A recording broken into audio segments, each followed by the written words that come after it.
தமிழ் மொழியில் நாமளே ஒரு பெருமைக்குரிய ஒரு சொல்லை எல்லாருமே தமிழர்களை தாய்மொழியை கொண்டவர்கள் எல்லோருமே சொல்லின்னு இருக்கிறோம். ஆனால் அது யாருன்னு தெரியாமல் பேசின்னு இருக்கிறோம். அவர்கள் யார் அப்படின்னு அதை விவாதிக்கும் போது ஆச்சரியமாக இருக்கும். ஆனால் அதை நான் இப்போ சொன்னால் சங்கடமாக இருப்பேன். என்ன சொல்கிறீங்க அப்படின்னு நினைப்பீங்க. ஆனால் உண்மை அதுதான். விவாதிக்கிற காலம் விரைவில் வரும். கண்டிப்பாக இதை முழுமையாக அதை விவாதிக்க வேண்டியது நேரிடும். இப்போ ஏன் அதை நான் அதிகமாக சொல்லாமல் இந்த வீடியோ போடுறேன்னா, எல்லாருமே அப்படி என்னன்னு சிந்திக்க வைக்கிறதுக்காக தான். ஒன்றும் வேறு ஒரு விஷயம் இல்லை. இரண்டாவது, கல்வியில் சிறந்தவர்கள் நாட்டை ஆண்டு அந்த நாடே இவர்களுக்கு தான் உரிமை என்று மொழியில் உள்ளதை போன்று வாழ்விலும் அவர்களே சிறந்தவர்கள் என்று நம் வாழ்வில் நாம் வார்த்தைகளை சொல்லின்னு இருக்கிறோம். அவை கஷாய முறையமாகட்டும், சாப்பாடு உணவு முறையாக இருக்கட்டும், நிலத்தை சமப்படுத்தும் முறையாக இருக்கட்டும், குடுக்கல் வாங்கலாக இருக்கட்டும், இது மாதிரி இருக்கக்கூடிய இதில் இப்போ ஒரு புரியுறதுக்காக ஒரு விஷயம் சொல்கிறேன்.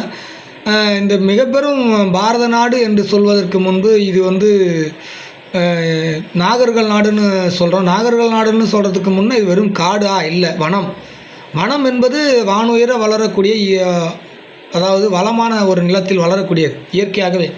ஆனால் காடு என்பது மனித இனம் எதிர்காலத்திற்கு தேவையான நிலப்பரப்புகள் அழிந்து விடாமல் இருப்பது, நிலப்பரப்பை தக்க வைத்துக் கொள்வதற்கு, நீர்நிலைகளை தக்க வைத்துக் கொள்வதற்கு அவைகளை உருவாக்கினார்கள். அதை பனைமரம் போன்று ஊர் கிராமங்களில் இருக்கக்கூடிய தெருக்களில் நாவல் மரம், புளிய மரம், இது போன்ற நிறையா வகைகளை உருவாக்கினார்கள்.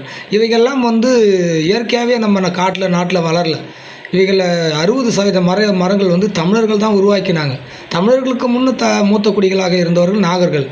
இது ஏன் அப்படிலாம் சொல்லின்னு வரேன் அப்படின்னா, சிந்திக்கிறதுக்காக தான். நிறையா விஷயத்தை சிந்தித்து பார்ப்போம்.